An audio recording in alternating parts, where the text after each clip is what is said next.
the great project at the Breaker, guys.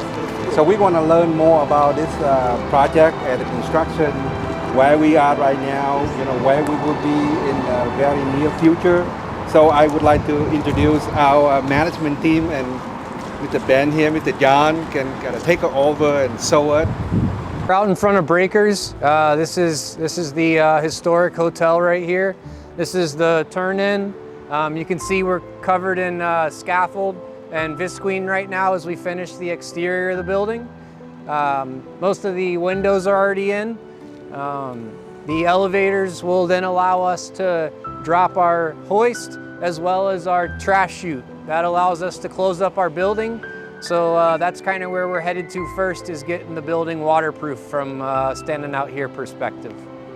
I think after that, we'll probably head into the building and show you guys what all it looks like inside. Are we ready to follow Mr. Ben? Go take a look at it. Let's do it. Renato, get up here.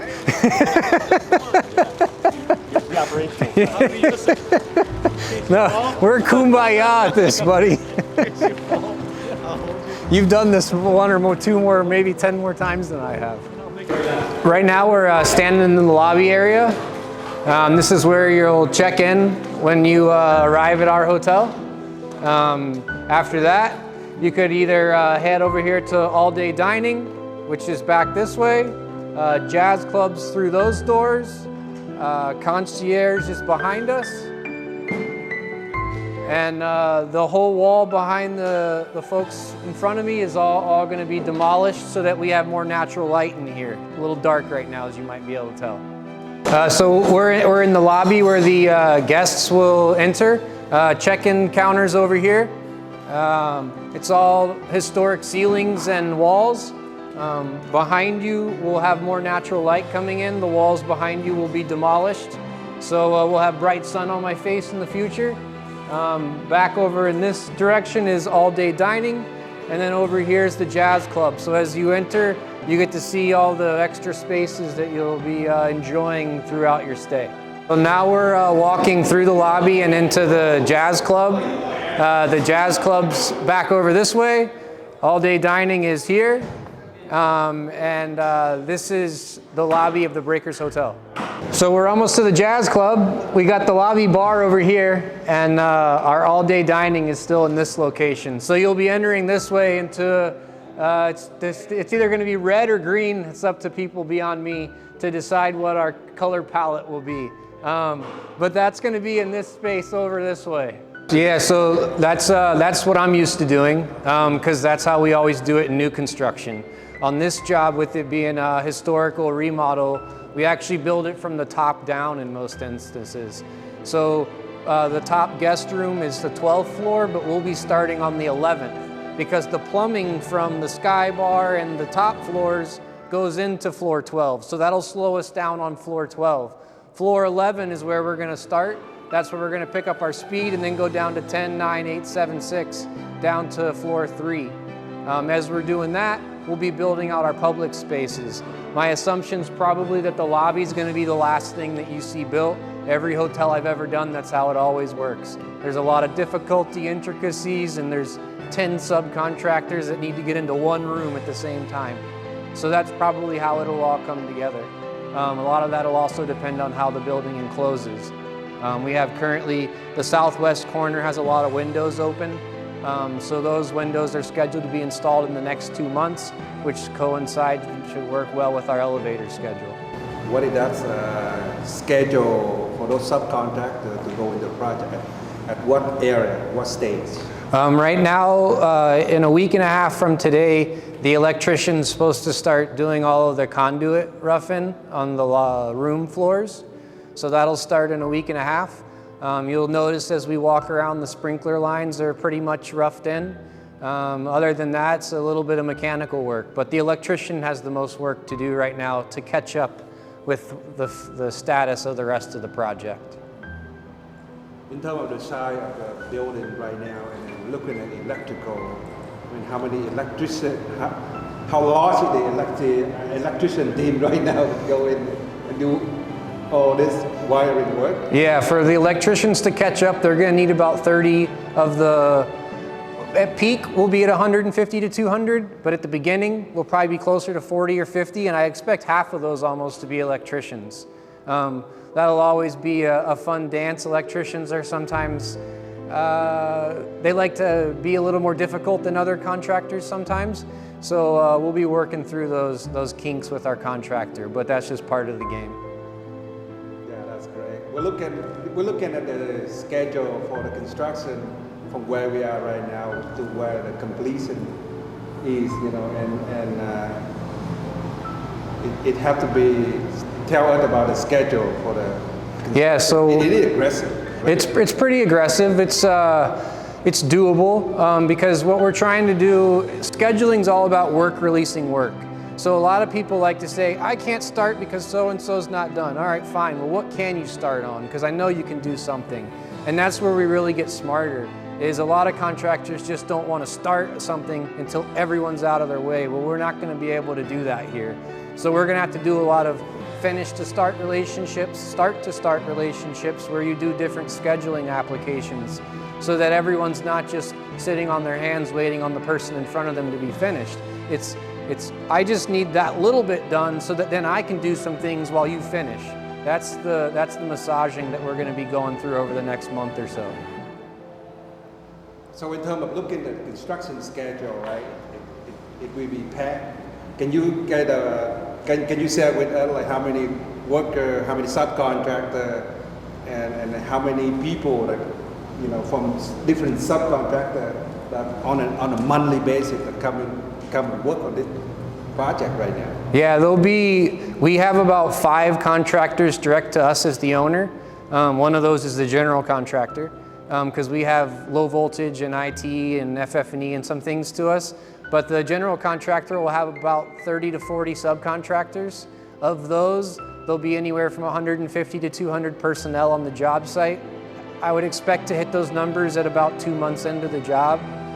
In the first 2 months, it'll be slower. And then we should be peaking at 150 to 200 people. And to hit all these numbers, we have to put $4 million of work in place a month. We have to do that for at least 12 months to hit the 16-month, 18-month schedule that we have in front of us.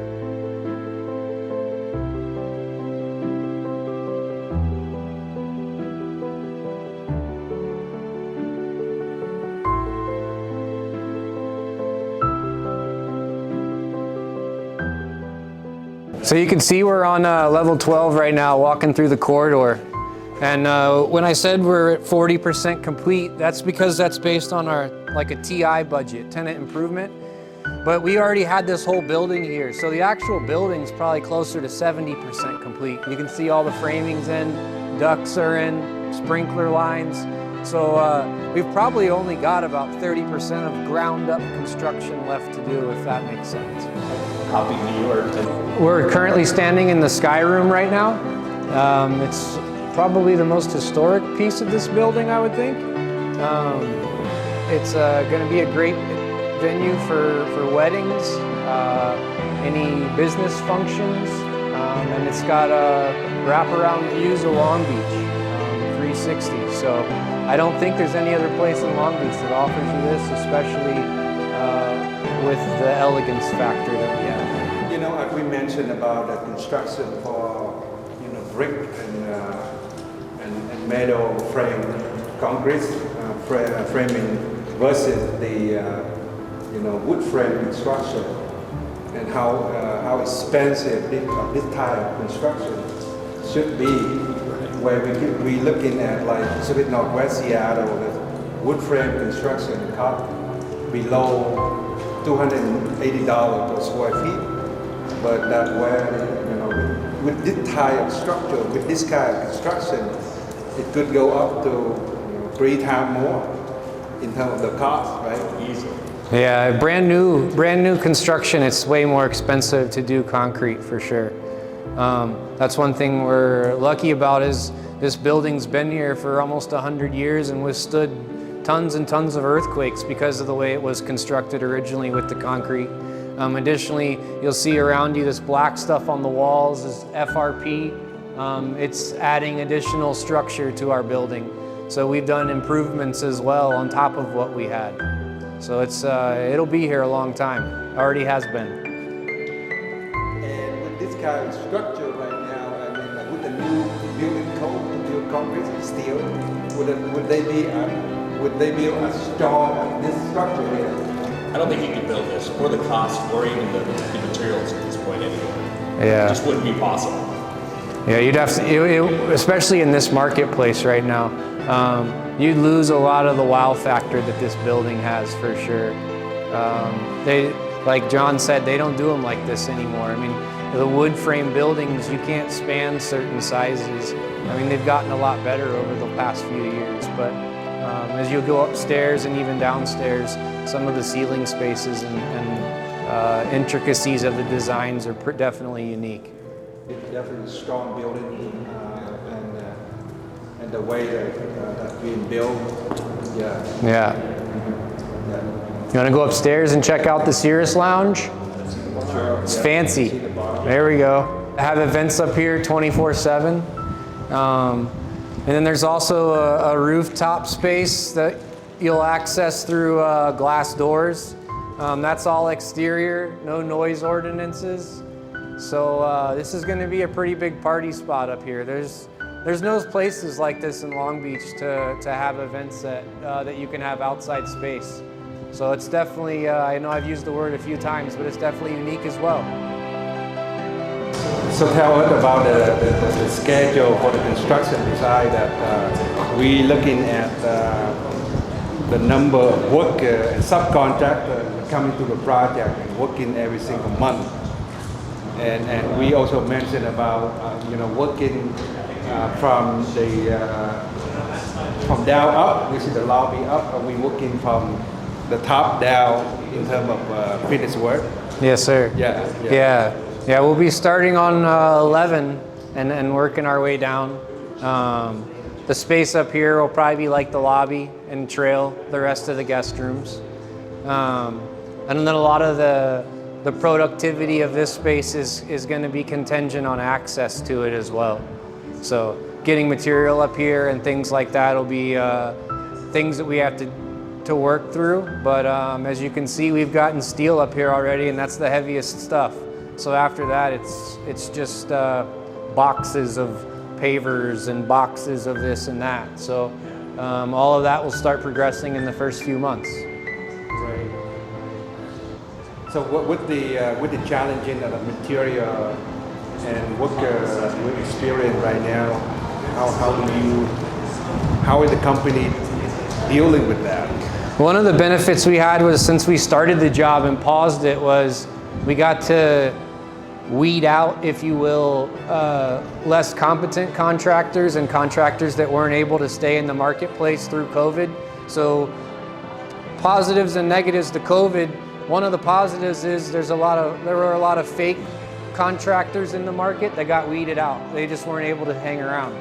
So we've got a new framer and a new plumber. We kept our electrician, we kept our mechanical contractor. So what that's done is it's allowed us to get some better contractors, to be honest, that are better able to support the project. Additionally, we're doing a job 2 doors down with the same general contractor, so we know which subcontractors are already expended all their resources, and we try to stay away from using them here. So that's been a great help for us. So with the Ben, if you were to pull out the construction schedule right now for the month of April, May, to July, and August, September, how would that look like in terms of number of workers, number of subcontractors? We're going to start with about 60 workers, and then we'll be up to 150 hopefully by the summer. And then hopefully we're in April, so hopefully by the end of August the building's watertight. And then we've started to route our electrical in. Our electrical is going to allow us to turn on our elevators, and that's where the critical path of the construction is. Right. And here in local area, Southern California, it pretty much like allow for worker to work on a project all year long without any restriction. Yeah, I mean, today would have been a rain day, but we get maybe 5 of those all year long, so they're very minimal. And additionally, when we do have a rain day, we're not building the outside of the building, it's already built. So I mean, even when we do have an inclement weather day, we're still able to be productive in other parts of the building. So that shouldn't be too big of a schedule constraint. The only really schedule thing we've had happen so far significant was we were hoping to start sooner, but we're starting in a week and a half. And that was all contingent on getting plumbing material. PEX Piping is having some delays from everything going on in the world. It's probably in one of those boats out there off our coast right now. But it's gotten here, and that's why we're starting next week. That is wonderful. That is great. Yeah. So if would you like to go to maybe the next space, show them out there with some sun on our faces?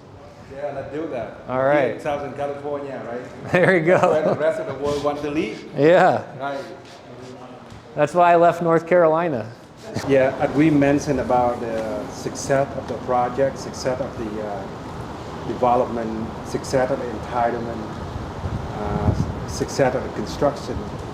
And looking at this particular project, after we spend, the last hour to tour the building and look at, all the aspects, anything from framing to flooring to the finished work and the addition and add-on, we have to come to the conclusion that this is more like, compared to the ground-up construction, this is more like a 75 completion.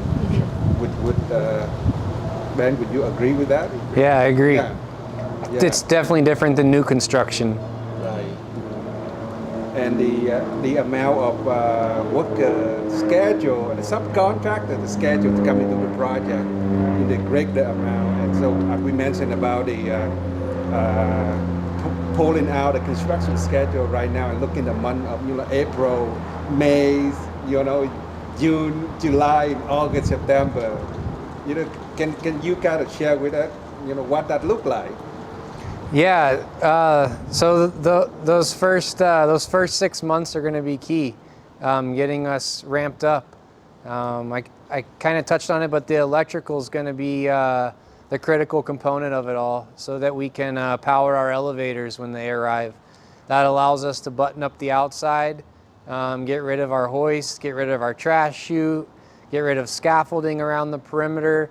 So the electrical systems in place to support our elevators, those first 6 months is going to be where the critical path lies. Few windows to put in, but that's easy stuff, and then we'll be on our way.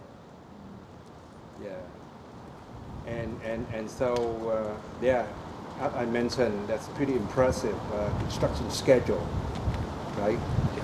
And of course, right here in Southern California, unlike Pacific Northwest, Seattle, or other market, the weather kind of in favor of the construction, you can say, right? Yeah, definitely. I mean, we had rain this morning, but the good part about a TI project is there's other places to work if you can't work on the roof. So I mean, it's not like we're still pouring concrete slabs and gonna get hit by weather days if we had weather days. And then on top of that, we don't really have too many weather days in Southern California. So that's kind of why I moved here from North Carolina. Was I've been in construction for 20 years, and one summer of working on a masonry crew on a scaffold 50 feet in the air, I was done. So here I am, and we don't do inclement weather out here. No bad weather allowed. That's great. That's what, it's a lot of investors, they come to America, beside the national anthem, they learn about a song called Hotel California. Yeah. so that's what I would mention about Hotel California. It's not like Hotel of Nebraska, right? Or Hotel Wyoming, right? Yeah. Although Wyoming would be cool. Yeah. Yeah.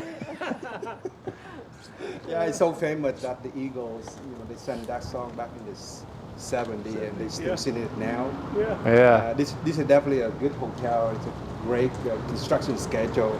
It's a good, impressive in terms of looking at all the work that's done on the property and look at the future of the construction schedule for what it will be. So I'm very confident in this team and this company and this project.